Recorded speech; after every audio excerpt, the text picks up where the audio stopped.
कोण? तो जो तुला गेट पाशी सोडून गेला तो.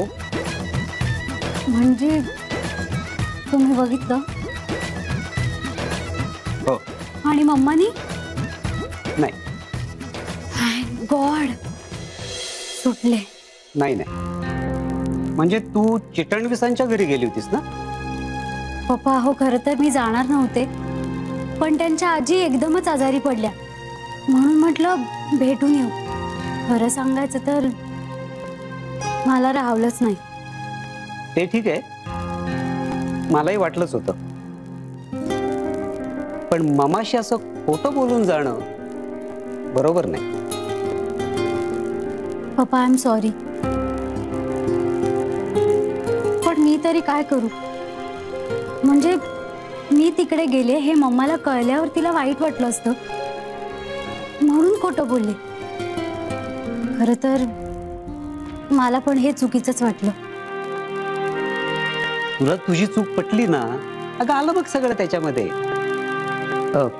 तो राया तितका काही वाईट नाहीये ग, बरा वाटला मला तसा तो.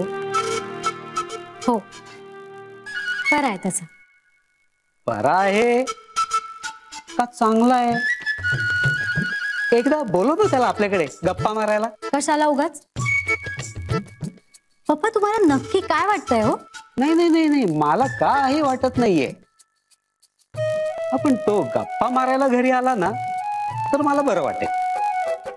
म्हणजे तसा फोनवरती बोलताना तरी मस्त वाटला होता मला तो, म्हणून म्हटलं.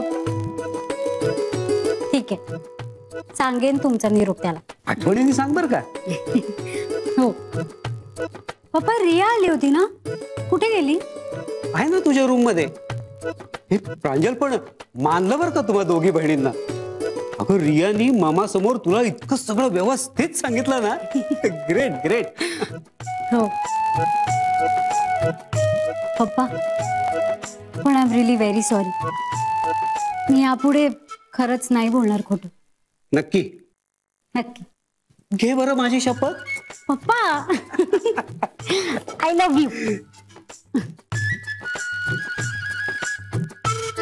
प्रेमात आणि युद्धात सगळं माफ असतं म्हणतात, ते खरंय.